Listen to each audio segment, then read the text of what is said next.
Hey guys, and welcome back to my channel for another midweek mystery video, and this week I've got a solved case for you. Most people in the UK, the smiling school photo of Shannon Matthews will be one that they're familiar with. In February of 2008, Shannon Matthews became the centre of a media storm when she went missing from Yorkshire. 9-year-old Shannon Matthews lived in Dewsbury, West Yorkshire on the Moorside Council estate. She lived with her 32-year-old mother, Karen, and Karen's boyfriend, Craig Meehan.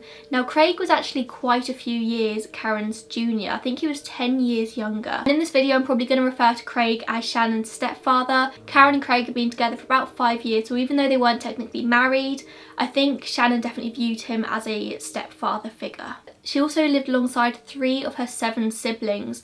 Karen had 7 children by 5 different fathers. A lot of people who know Karen have come forward and said that Karen had so many children because she equated having more children with more benefits, so more money. She had her first child when she was just 17 years old and her youngest child was 2.5. Only 4 of these children lived on Moorside with the family. The other 3 all lived with their fathers at Karen's request. And this included Shannon's only full sibling, a brother who lived with their father, Leon Rose. Now, Leon wasn't actually in Shannon's life at the time she went missing. About 6 months previously, Leon and Karen had an argument about child support, so Karen had cut him off and stopped him from seeing Shannon. Leon only lived about 10 miles away in Huddersfield, but him and Shannon actually had a really good relationship. Now, Karen Matthews was not a good mother. She had social services breathing down her neck constantly. And for a period in 2004, Shannon and one of her siblings, a brother, was actually on the council's children at risk register, but they did get removed. Even though Karen was claiming benefits for her children, she never had any money as she would always spend it on booze and cigarettes. So her family would give her money for the children, for food, for clothes, for just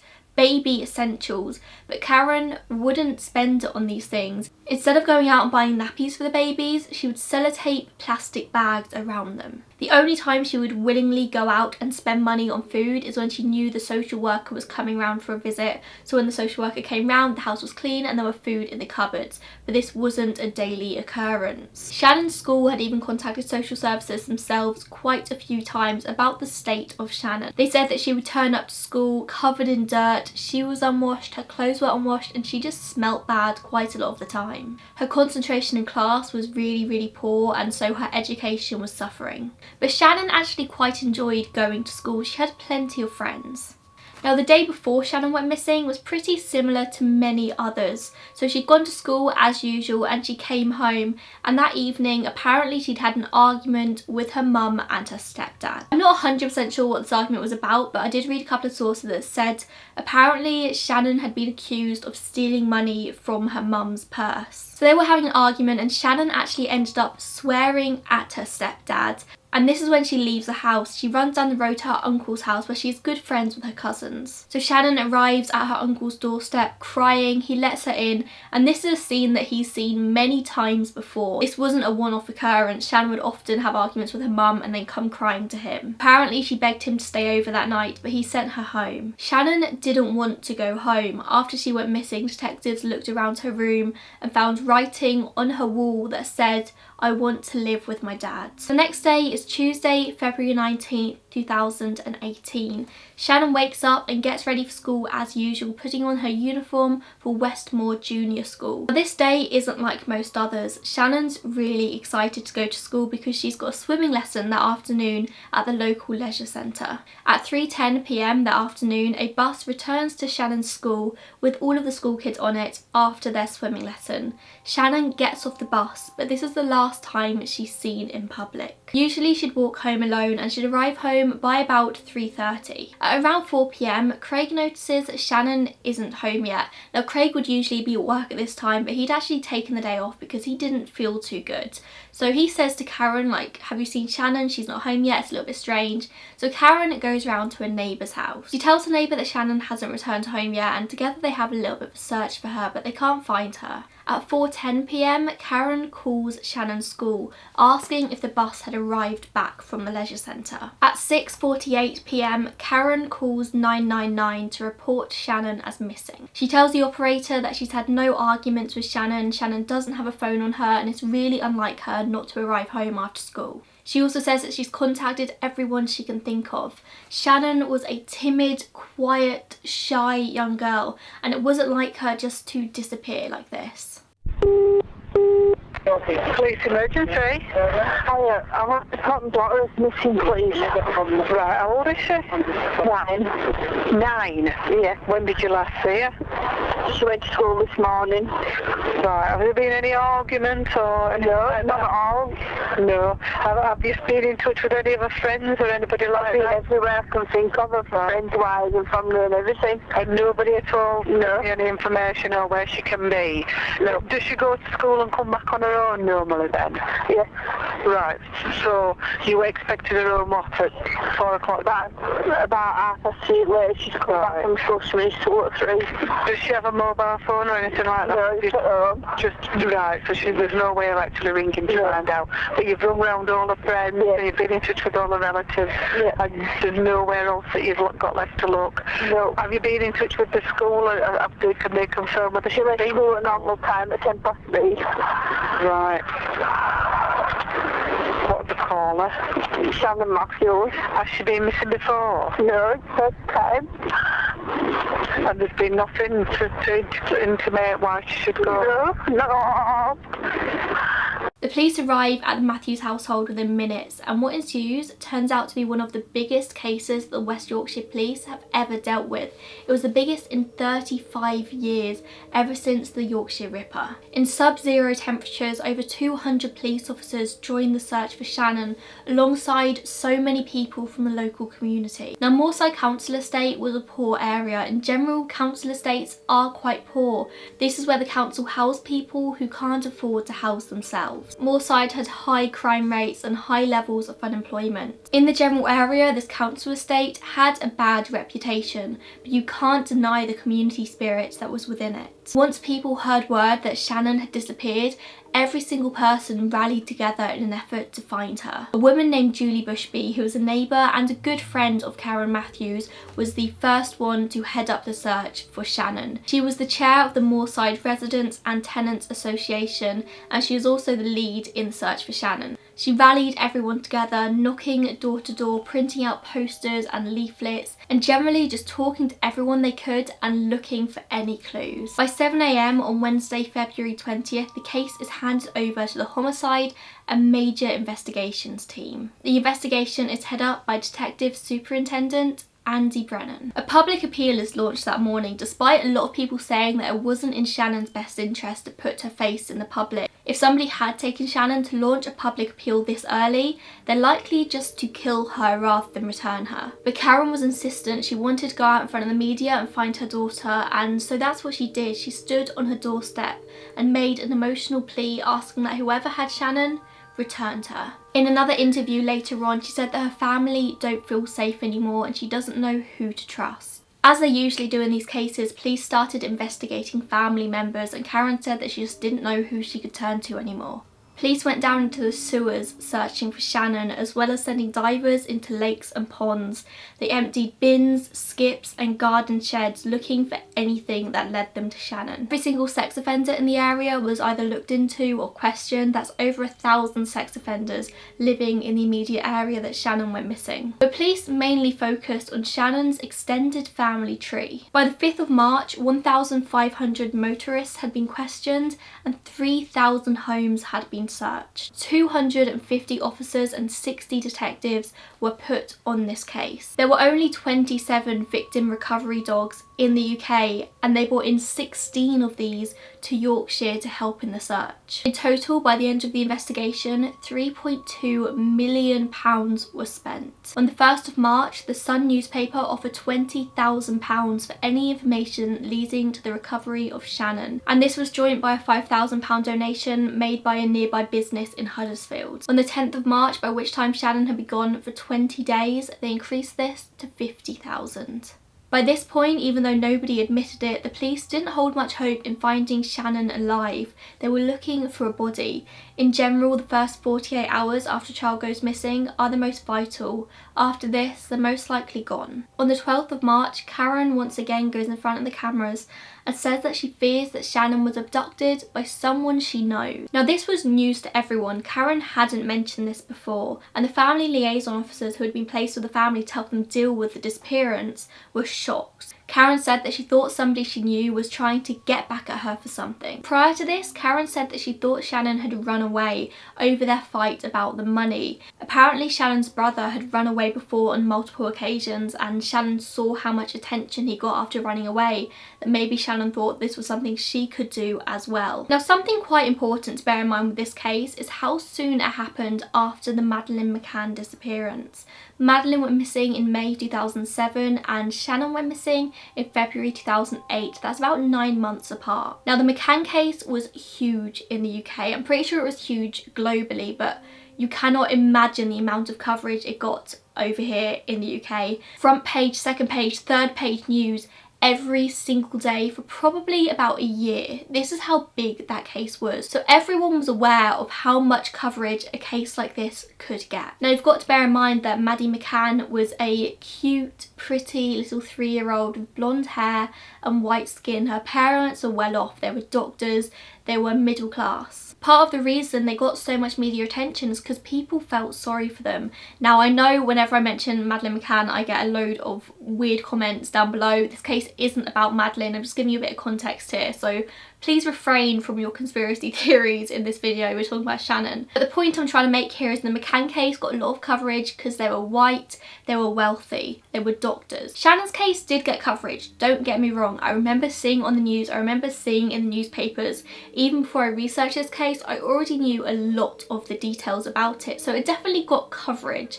But people viewed them differently. The general consensus that people living in council estates are rough, they don't work, they just claim benefits, they're uneducated. So immediately there was a lot of criticism on the family. No wonder Shannon's run away. With a mother like that, of course she'll run away. People thought like that. After just a couple of weeks, Shannon's case was relegated to the 19th page of the Sun newspaper rather than front page, and like I said, Madeleine was front page for a very long time. But there's another reason why these cases are so entwined. Apparently people related to Shannon's disappearance, I don't know exactly who it was, but I think it was a family member, went to the McCann's trust. Now, the McCanns made a fund called Madeleine's Fund after her disappearance, basically full of donations that people had made in an effort to look for her. Apparently somebody linked to Shannon's case, maybe Karen, maybe not, I'm not entirely sure who it was, went to the McCanns and asked them for money from this fund to look for Shannon. Apparently Kate and Jerry McCann really felt for the Matthews family. They were going through the same thing that they'd been going through for all of those months.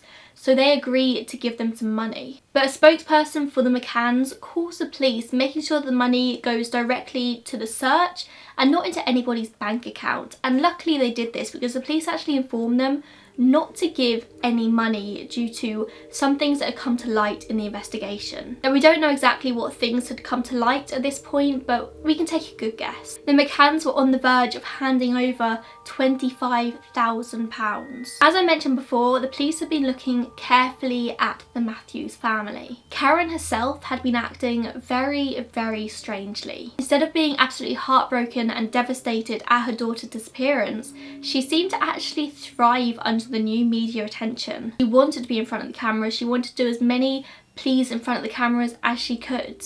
Apparently she'd be smiling and laughing until the moment the cameras turn on, in which she would put forward this act of being a caring mother. One time when she was watching a news broadcast with her family and Shannon's face appeared, she exclaims, "Oh look, my Shannon's a star." When a local chippy owner gives her dinner for free, she exclaims, "Oh, I'll have to have one of my kids go missing more often." She also never for 1 second doubted that Shannon would be found alive. People would say to her, like, "Karen, you need to prepare yourself, this might not come out the way you want it to," and Karen would always be like, "No, she'll be alive, she's fine." And in a lot of cases, you can dismiss a lot of these things. You never know how somebody's going to act in their grief. How do you act when your child goes missing? You can't judge anybody on their actions, but Karen was just acting very strange to the people around her. But Karen had learning disabilities and she'd had a tough life, and she'd been bringing up children since she was 17 years old.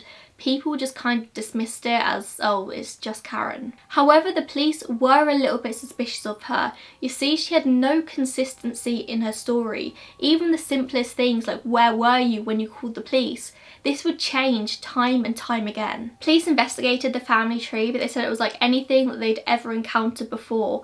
Not only did they have Karen and her family, they had Karen's 7 children and their 5 dads and all of their extended family as well. The police were looking into them, but there were so many people, it was going to take them a while. Now, Craig Meehan, Shannon's stepdad, was one of the most obvious suspects here. Always look at the dad or the stepdad. In this case, Craig was the one in the spotlight. The media accused Craig of abusing and being violent towards Shannon, even though they had no real basis in this. Again, this was probably because they were from such a poor area and the media jumped on whatever they could. There was no evidence whatsoever to support Craig ever being violent towards children. Karen defended Craig, saying he wouldn't hurt anyone. Even Shannon's own dad, Leon, came forward saying that Craig wouldn't have harmed his daughter. But this doesn't make Craig a good guy. The Matthews house, of course, was searched and everything was seized, anything that could give you any information as to where Shannon was, including Craig's computer. So although it turned out in the end that Craig had absolutely nothing to do with Shannon's disappearance, the police did find child pornography on his computer. He was arrested on April 2nd and held in jail until his trial later in the year. At his trial, he was convicted to 20 weeks in jail, which, if you ask me, is disgusting for a guy who's got child pornography on his computer. Absolutely disgusting. But he was actually released on the day of his trial because he'd already served the 20 weeks whilst waiting. But back to the investigation. So the police were still looking for anything that led them to Shannon, any clues whatsoever, but it was a complete dead end. But there was nothing. Nobody had seen Shannon since she'd arrived back at the school, and from there it was a complete dead end. Until a phone call comes in from a family member of Craig Meehan. Now, I'm not sure if this person called in because they were actually concerned, or if they knew there could be a link to Shannon's disappearance. But regardless, this person says they've got a family member called Michael Donovan. Now, Michael was Craig's uncle, and this person says that nobody has heard from Donovan in about 3 weeks, since before Shannon went missing, and this was just really strange. It was really unlike him, and they just wanted somebody to check in on him. Now, police hadn't heard the name Michael Donovan before this. Either they'd skipped over it and just hadn't noticed there was a person called Michael Donovan, or they just hadn't got that far yet. But they immediately look into this guy's past, and what they find isn't good. Now, Michael Donovan was born as the youngest of 9 children on a Dewsbury estate. He was born Paul Drake, but later changed his name by deed poll. He had learning disabilities and had about half the average national IQ. He'd been getting in trouble with the police from age 11 for things from arson to shoplifting. He had a long criminal history, and he had 2 daughters who were both taken away from him and put into care. A year beforehand, he'd been in legal proceedings to try and get his daughters back, but he was basically denied any access. So he picks up one of his daughters from school and drives her up to Blackpool, where he is for 3 days before being arrested for abduction. He's violent, and his ex reported that he was a drug user as well. Finally, the police feel they may have a lead in this case, and so they go round to Donovan's house in Batley Car, which was about a mile away from the Matthews house. When they arrive at Donovan's house, they knock the door, but there's no answer. A neighbour actually comes out and says that Donovan should be in there because his car's parked where it usually is, and he never goes anywhere without his car. Then another neighbour comes out and says to the police that she'd actually had some concerns because she lived in the flat below Donovan, but she'd heard some footsteps, like childlike toddler footsteps, in the flat above. Now, she knew that Donovan didn't have access to his children anymore, but she did know that he had a new girlfriend, and she just assumed that his girlfriend maybe had a toddler. But now the police were there, she thought it could be something more. Now, at this point, the 2 police officers who had just arrived to get a few details from Donovan call for backup. They think that this could be something a lot more. Once the backup arrive, they try the door again. Of course, there's no answer, and so they knock the door down. They walk up, and the 2 police officers start to look around different areas of the flat. One of them comes across a locked bedroom door. He knocks down the door with one swift kick, and when he walks inside he can tell that there's people been in there. First of all, it was locked from the inside and there was a fresh cigarette smoke smell in the air. He peers into the room and he hears a small voice say, "Stop it, you're frightening me." The voice is coming from inside the base of a divan bed. They try to get into the bed but it's too heavy and it's just solid. They can't figure out a way in, but then they see a small girl crawl out from the drawer. After 24 days, they found Shannon Matthews alive. One of the officers swiftly picks up Shannon and says to her, "Where is the man that's with you?" And she says, "He's with me under the bed." So they peer under the bed from where Shannon came. Sure enough, they see Michael Donovan curled up tightly in the fetal position. They shout at him to get out, but this guy is not moving. He refuses to come out from beneath the bed. It takes them a while to get him out, but eventually they place him under arrest on suspicion of abduction. One officer walks out holding Shannon in his arms and the other brings Donovan. Donovan is kicking and screaming. He is putting up a fight. He does not want to leave his flat. They eventually get him in the car and take Shannon and Donovan to separate stations. Alongside Donovan under the bed, they found £600 in cash. They found a copy of the Sun newspaper which actually showed the reward money of £50,000 for Shannon.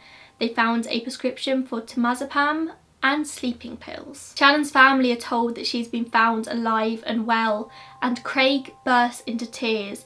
Onlookers say that Karen burst into the biggest smile they'd seen in weeks before crying herself. Julie Bushby is told and she spreads the word across the neighbourhood. The community celebrates, throwing parties and drinking in the street. Upon searching Donovan's house, the police find a long, stretchy piece of fabric that is suspended from a beam in the loft. It comes out through the loft hatch and down into the hallway, and it's finished in a kind of noose. Police later realise that this is what Donovan would use to make sure that Shannon wouldn't go anywhere when he left the house. He would tie it around her waist. From here she could reach the bed and she could reach the bathroom, but that was about it. They also found a handwritten list of rules. You must not make any noise or bang your feet. You must not go near the windows. You must not get anything or do anything without me being here. Keep the TV volume low, only up to 8 or lower. You can play the Super Mario games and you can play some DVDs and you can play the CD music. IPU. Later found out that IPU stood for I Promise You. Police believe that Donovan was actually planning to flee when they'd found him. The media attention had got too much. Was he planning to claim the reward beforehand, or was he gonna just dispose of Shannon? The police arrive at the Matthews house to take Karen and Craig to see Shannon, but Karen shows no emotion and the police find this very strange. They expected her to be full of questions or just so relieved, and she just showed nothing whatsoever. When they got to the station, they told Karen that she wasn't actually allowed to meet Shannon face to face, but she'd need to identify her through one-way glass. So while Shannon sat in a room, Karen is the other side of this glass and confirms to them that's her daughter, but shows no other emotion. She just says she's got new clothes. Shannon was placed under police protection and put in emergency foster care. She wasn't allowed to go home. They confirmed that Shannon wouldn't be going anywhere until the police had concluded their investigation and run medical tests on her to ensure that she hadn't been abused. And this was going to take a while because Michael Donovan, who had originally refused to speak in custody, had actually consulted with a lawyer and written a statement that implicated Karen Matthews. He said that Karen had concocted the entire plan and it was her idea from the beginning. She wanted the reward money. Donovan and Karen had met a few months prior at Craig's dad's funeral. Apparently after the funeral they were back at the wake getting drunk in the kitchen and Karen was all over Donovan. It's actually started a small rumour that they were having an affair. The funeral was in November 2007 and just a few weeks later Karen and Donovan meet at a coffee shop where Karen tells him her plan. Originally she planned for her son to get kidnapped. However, Donovan said that he didn't know her son, he didn't feel comfortable with that. So they changed it to Shannon. Apparently Karen said this would work better anyway because people will pay more for little girls. She was inspired by the case of Madeleine McCann and she knew that Donovan, with his low IQ, would be easily led. She told him when and where to pick up Shannon, saying that once the reward had reached £50,000 she would contact him. He was to release Shannon in Dewsbury Market and then, in view of the security cameras, he was to find her so they had proof that he was the one who found her and he could claim the money. I doubt they knew it would take so long for the reward to hit £50,000. I think in Karen's head it was just going to take a few days, but it actually took about 3 weeks. When the reward money hit £25,000, she actually called Donovan and said to him that he'd hear from her again when it hit 50,000. But it did hit 50,000 and he didn't hear anything. It's possible that at this point Karen had such intense media attention on her that she couldn't risk contacting him. Donovan said that Karen knew some scary people and she had threatened to get 3 men on him to kill him if he didn't comply. The police didn't release any of this information about Donovan implicating Karen in the disappearance at all. They kept very quiet about this. However, people already had their own suspicions. Karen's own friends, Julie Bushby and another woman called Natalie, were very concerned that Karen had something to do with it. There were rumours flying all over the estate. Julie and Natalie actually contact the family liaison officer in charge of the Matthews and tell her their concerns, and the officer actually gives them permission to talk to Karen under her supervision. They pick up Karen in the car and they talk to her about the rumours and why they're so concerned about them. Natalie brings forward her own theory, saying that she thinks Karen wanted to leave Craig and she concocted this whole thing so she could escape with the kids easily. And then Julie just asked her outright if Karen knew what had happened to Shannon, and Karen just cries it's true, showing more emotion than she has done this entire time, as she is immediately arrested. This was on April 6th, 2008, 47 days after Shannon originally went missing. She was arrested on suspicion of perverting the course of justice and child neglect. It turns out that the detectives had actually suspected her since the very beginning. They were very aware from the get-go that Karen possibly had something to do with it. Not only had Karen failed her daughter, but social services had as well, and social services were fully investigated as to how they had missed all of the warning signs here. Shannon has never been allowed back in Dewsbury. No family member or friend has seen her since the day she went missing. Shannon obviously knew nothing about the plan. She'd just been walking home from school when Donovan had pulled up next to her, who she knew, and said to her, do you want to go to the fun fair? And Shannon was young and she wanted to go to the fun fair, so she said yes. Never went back to her school, and she wasn't allowed to live with her grandparents or her dad, who all adored her. She'd actually been raised by her grandparents for quite a few years when she was younger, and she clearly loved her dad. She wanted to go live with him, but for reasons unknown, the police decided that this wasn't for the best. Shannon was given an entire new identity and sent elsewhere to live. Now she would be almost 20 years old. It turns out that she had been kept sedated during her captivity with temazepam, but tests on her hair showed that it wasn't just in captivity that she'd been given this. She'd been given it for almost 20 months prior to this. This could explain why her attention was so bad in school. Karen Matthews and Michael Donovan were obviously taken to court, and their court case was in November 2008. Karen denied everything and sobbed on the stand, saying that Craig was violent and abused her and threatened her that if she didn't take the fall for it, he was going to hurt her. However, the jury saw straight through her lies. On December 4th, 2008, both Karen and Donovan are found guilty of false imprisonment, kidnapping and perverting the course of justice. They're sentenced to 8 years in prison. Karen was actually released in April 2012 after serving less than half her sentence, and Donovan had already been released by this point. Karen was given a new name to live by and moved away, but they didn't give her a full new identity because they believed that she didn't have the mental capacity to hold on to a new identity. It came out in the news about a year ago or maybe 2 years ago that Karen had actually moved down very close to where I live. Apparently she's been 10 minutes away from me this entire time. I don't know if she's still there. Maybe once the media broke the news of where she was now living, she had to move again, but it just shows you never know who's living near you. Still maintains her innocence. She still says that she did nothing wrong, and at least she's not as bad a mother as Kate McCann. I personally would argue that Kate McCann made a mistake. Karen Matthews knew what she was doing the entire time. But Karen's friend Julie has actually come forward saying that she doesn't believe that Karen did it either. She says that Karen was too stupid to think of a plan like this.